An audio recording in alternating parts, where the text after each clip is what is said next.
sikit. Jadi kalau gambar saya tak payah tiring sangat kan.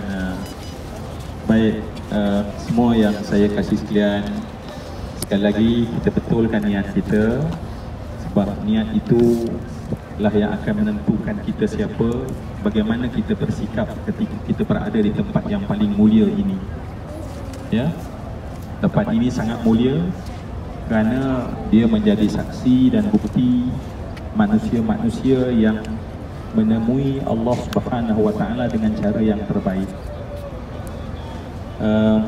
Kita semua tahulah, kalau saya cerita sikit-sikit pun kita dah dapat gambaran kan. Ketika berlakunya perang Badar tahun kedua Hijrah, dan kemudian orang kafir Quraisy tak puas hati sebab mereka kalah dan mereka datang menyerang, dan di sinilah tempat yang kemudian menjadi medan Allah nak menguji orang-orang yang beriman kepada Allah, sama ada benar atau tidak keimanan mereka dalam mereka nak mempertahankan agama, mempertahankan Rasulullah sallallahu alaihi wasallam. Baik,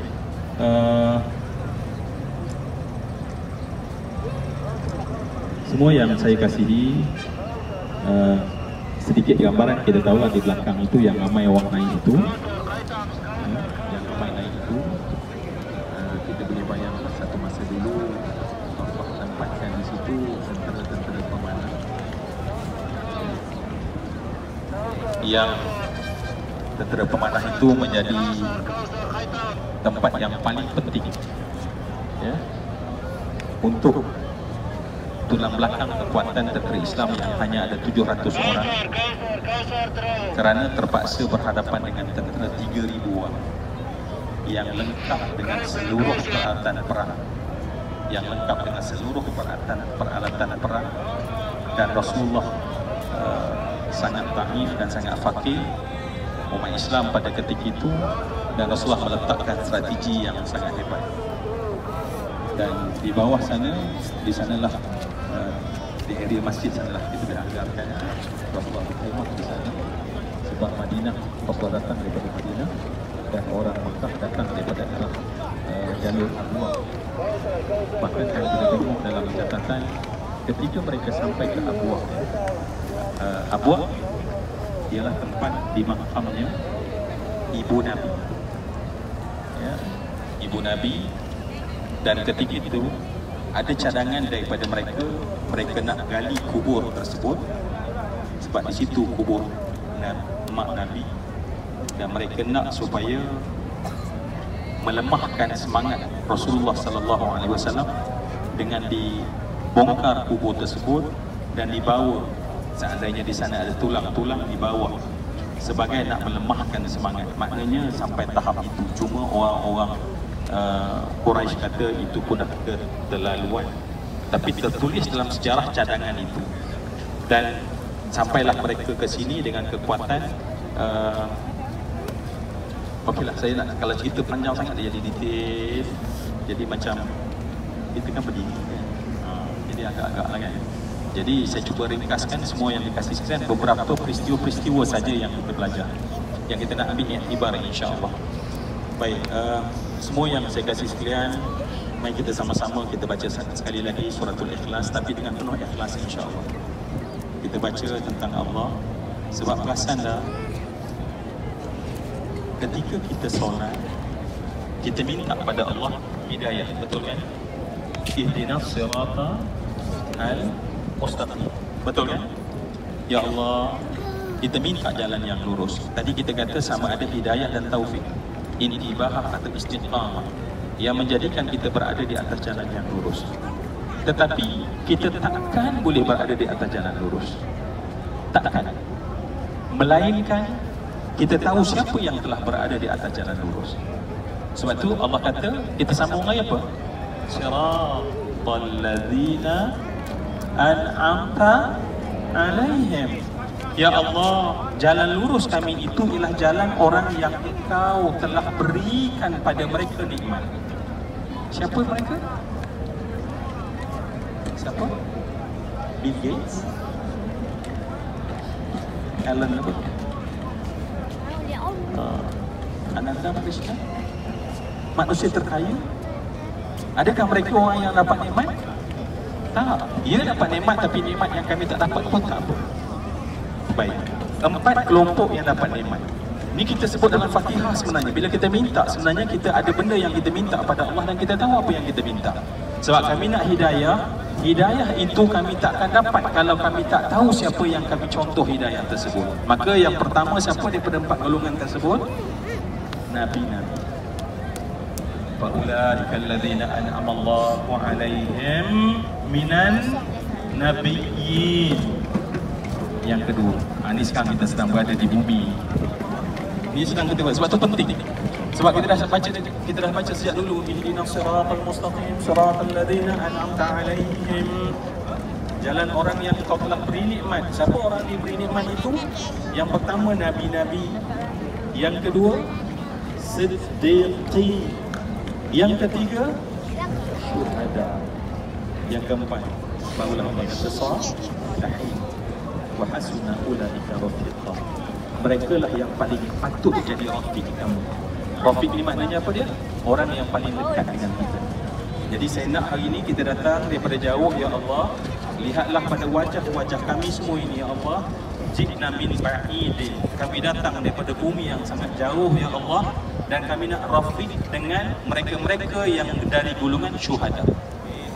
Mereka-mereka yang daripada golongan syuhada.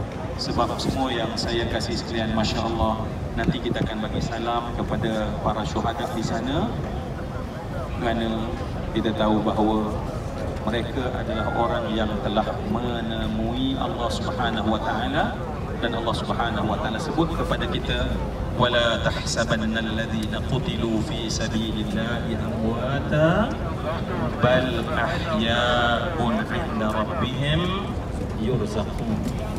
Jangan kamu sangka, kata Allah, mereka yang mati di jalan Allah itu mati, tetapi hidup di sisi Allah dan mereka diberi rezeki. Sekarang mereka diberi rezeki, kita datang untuk sama-sama kita mendapat rezeki yang sama oleh Allah Subhanahu wa taala kepada kita semua, insya-Allah, ya. Semua yang dikasih sekalian, kita nak dapat nama seorang sahabat Nabi yang kita akan bagi salam pada dia sebentar nanti, insya-Allah, yang bernama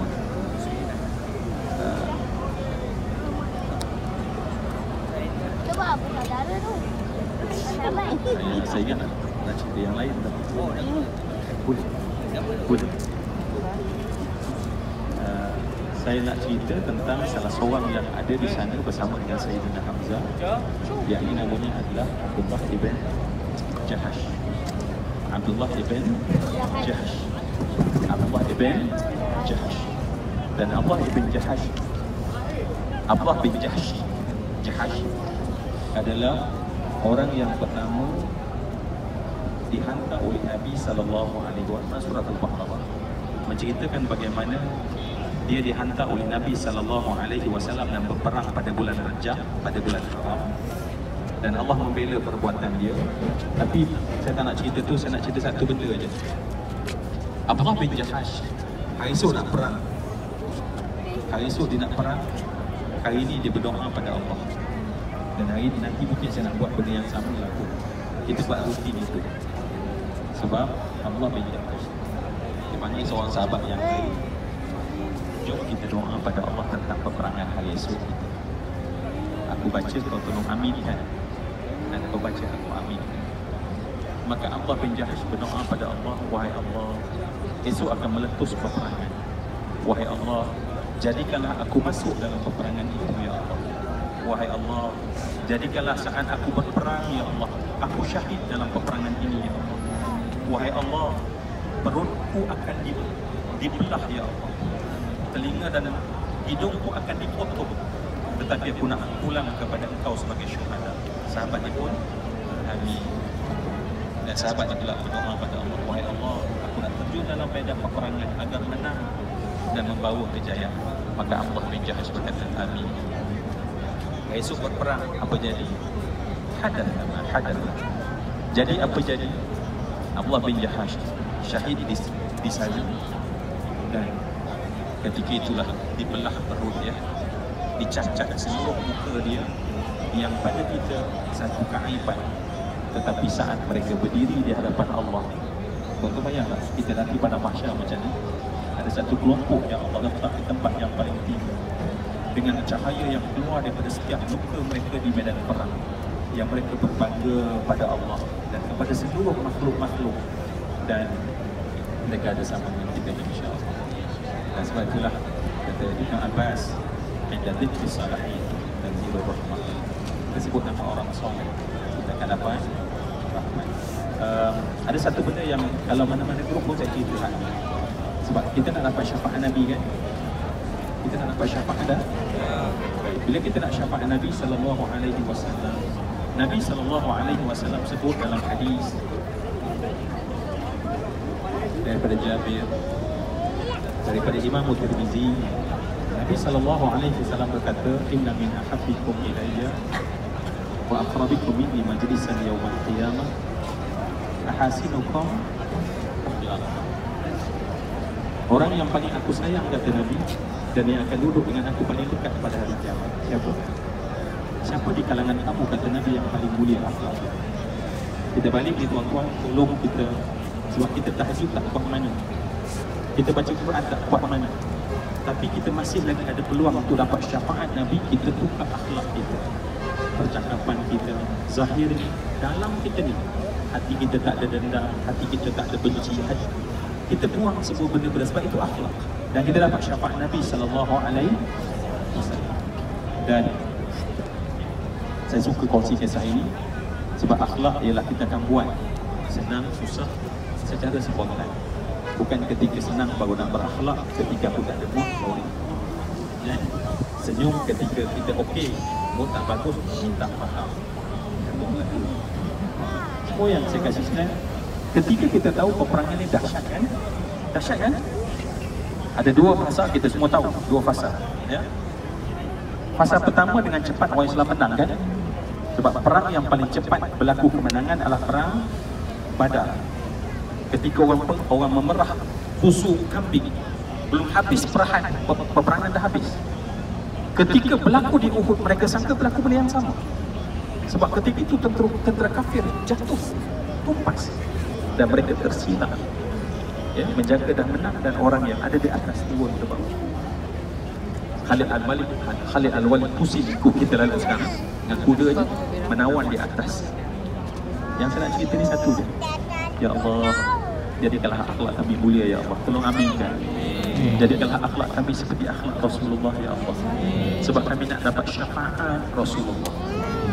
Ketika Nabi jatuh dalam lubang dan luka Nabi bersangatan, ada katakan bahawa satu pedang musuh memecahkan penutup kepala Nabi dan kemudian dipukul hidung Nabi, dan ada yang katakan bahawa seluruh ketika itu pin baju besi meradak rahang Nabi, darah mengalir begitu banyak. Dan saat itu kucak-kacir tentera Islam ya, kucak-kacir tentera Islam. Dan pada saat itulah ya, boleh tengok dalam kitab Syama'il Muhammadiyah, pada saat itulah Rasulullah sallallahu alaihi wasallam bangun dalam keadaan berdarah, dalam berdarah tubuh Nabi sallallahu alaihi wasallam, dan datang sahabiyah. Sahabiyah ni maknanya adalah sahabat perempuan. Sahabat adalah sahabat lelaki, sahabiyah adalah tentera sahabat perempuan yang datang untuk lihat cari di mana Rasulullah. Sebab tu wanita, masya-Allah, kekuatan mereka di medan Uhud sangat membuktikan kekuatan iman dan peranan wanita. Mereka datang pada masa itu. Yang ni saya nak cerita. Dan ketika sahabat wanita ni dikata, ketika kami datang, Rasulullah bangun daripada bawah dalam keadaan luka yang penuh kepada Nabi. Di atas kepala Nabi berwarna hitam. Kenapa?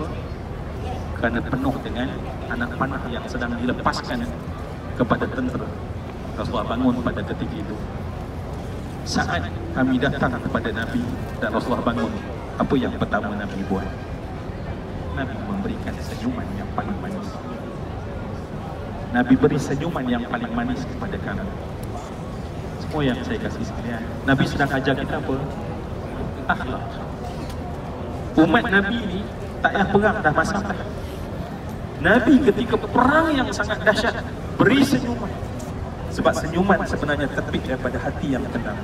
Maka sebab itulah semua yang dikasih sekalian, akhir sekali perjalanan kita adalah untuk ketenangan pada hati kita insya Allah. Maka insya-Allah semua yang dikasih sekalian, kita akan pergi ke sana perlahan-lahan, berzikir, minta pada Allah.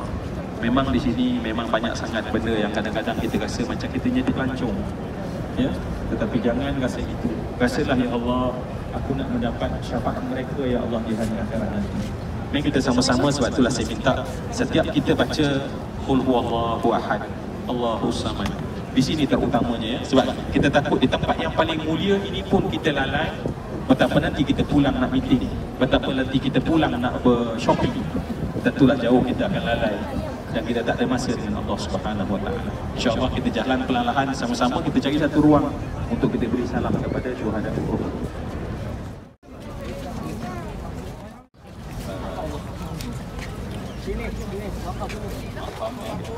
Dan kita tahu di hadapan kita sana adalah tanda bagi maqam kepada disebut sebagai Sayyidus Syuhada. Sayyidus Syuhada berhulu kepada yang syahid, Sayyidina Hamzah bin Abdul Muttalib. Dan bersama juga dalam kawasan ini ada 70 syuhada yang mati pada yang syahid ketika peperangan perang Uhud. Dan kita tahu bahawa ramai di antaranya adalah yang insya-Allah nanti saya suka nak cerita kisah ini, seorang sahabat yang bernama Mus'ab bin Umair. Jadi kita dengar cerita tentang sedikit tentang Abdullah bin Jahash. Kita dengar tentang ayah daripada Jabir. Tadi saya baca hadis Jabir bin Abdullah bin Haram, ya, yang syahid di sini. Dan mereka, Allah kata, wala tahsabanna alladhina qutilu fi sabilillahi amwata. Jangan kamu sangka bahawa orang yang syahid di jalan Allah itu mati, tetapi bal ahya, bahkan sebenar-benarnya mereka hidup di sisi Tuhan. Sebab tu hari ini kita beri salam kepada mereka dan mereka menjawab salam kita, dan kita mendoakan mereka dan kita berdoa kepada Allah. Allah berikan ruang untuk memberi syafaat. Maka kita di antara yang dipandang oleh Sayyidina Hamzah, kita di antara yang dipandang oleh Abdullah ibn Jahash, kita di antara yang dipandang oleh Mus'ab bin Umair, dan seluruh 70 syuhada Uhud yang kita saksikan pada hari ini. Dan kita bersaksi dan kita doa pada Allah Subhanahu Wa Taala, wahai Allah, jadikanlah kami kental untuk berjuang seperti mereka, ya Allah. Jadikanlah kami ini, ya Allah, li'i'la'i kalimatillah. Jadilah kami adalah hamba-hamba yang akan meninggikan agamamu, ya Allah. Jadikanlah kami, ya Allah, diberikan kekuatan untuk memperjuangkan agamamu, ya Allah. Jadikanlah kami, ya Allah, tak takut dan tak gentar, ya Allah, dalam mempertahankan agama ini, ya Allah. Dan dalam mengikut apa yang ditinggalkan oleh Rasulullah sallallahu alaihi wasallam. Amin. Al-Fatihah.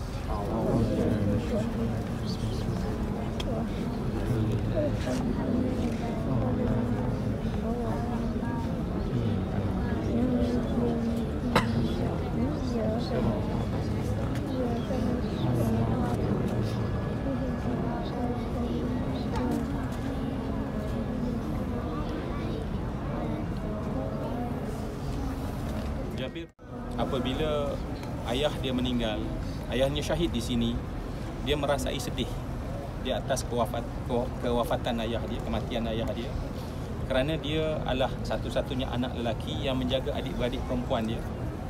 Dan pada masa itu kesedihan tersebut menyebabkan Rasulullah sallallahu alaihi wasallam memanggil dia, dan Rasulullah sallallahu alaihi wasallam berkata dalam hadis bahawa Abdullah, Allah berikan ruang untuk bercakap langsung dengan Allah Subhanahu Wa Taala, dan tidak ada hijab antaranya dan Allah Subhanahu Wa Taala. Dan Allah Subhanahu Wa Taala beri peluang. Nabi cerita kepada Jabir, Allah beri peluang, apa yang kamu mahu? Maka kata daripada Abdullah, ayah dia, seandainya aku hidup, maka apa yang aku harap untuk mati lagi, kerana kelazatan mati pada jalan Allah itu tidak ada yang boleh diungkap dengan seluruh nikmat yang ada ketika kita hidup. Ketika kita nampak mereka susah, tetapi sebenarnya mereka sangat merasai kelazatan kerana Allah Subhanahu Wa Taala memenuhkan jiwa mereka dengan penyaksian kepada Allah Subhanahu Wa Taala. Al-Fatihah.